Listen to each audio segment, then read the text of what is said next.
Hey everybody, what's going on? It is Jason with the Board Game Mechanics, and today we're going to take a look at a game called Sea Dragons.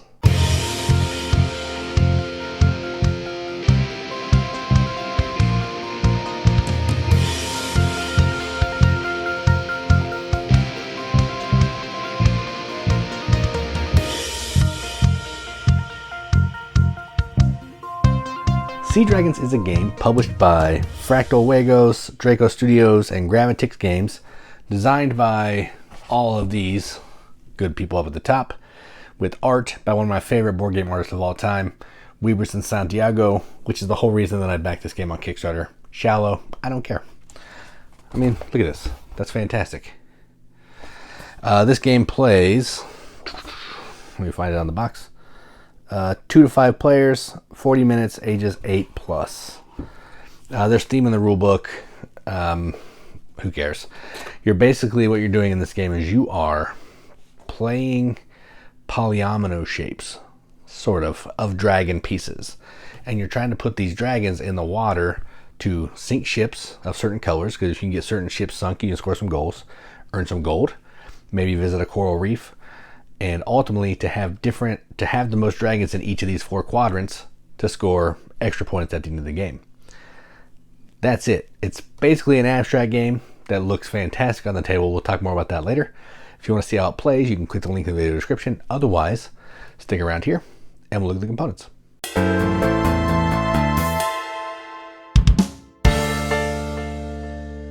All right, so let's take a look at the components of Sea Dragons. Now, you might be wondering, why does Jason have this game? Well, let's look right there. These 2 names right here. Simone Luciani, Weaverson Santiago. Love the Simone as a designer. Love Weaverson's art. Art's fantastic. I love it. So that's kind of why I backed it on Kickstarter. Now, enough of the box. Let's talk about the components. Okay, so here's the board. First off, look at this. That looks amazing on the table. The dragons are really cool. The dragon pieces are all these awesome dragon heads in the different player colors, and these cool body pieces that look like they're swimming through the water. Fantastic. It's in all the player colors. Love that. Whoop, dragon's upside down. Pirate ships are pretty cool. They're colors, but they're different shapes too as well. Love the coral art, which goes with the coral cards. Cards are really good quality. Slightly linen finish. Oh yeah, there's linen. Yep. Linen finished. Yep. And then the pattern cards, you can see his art here is fantastic. The different sizes are different colors. This is level 3, this is level 4, level 5. Fantastic. I love everything. These are nice quality cards too. Easily tell you what, and you can turn them however you want to make them work. The coins, this is probably the weakest part. Those are pretty lame, considering everything else looks so good. Gold cards are really nice too. They have a cool back and really easy to see there as well. Look like little maps, which I dig. So yeah, the components are fantastic. I have no issues at all. Looks amazing on the table. Love the art, which should, be no surprise because it's Weaverson.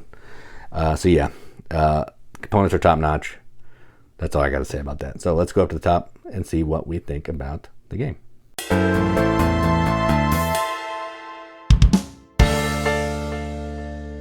Okay, so spoiler, I am shallow and bought this game only because I love this art. I've been trying to get all of Weaverson's illustrated games. I need to get his copy of Coup.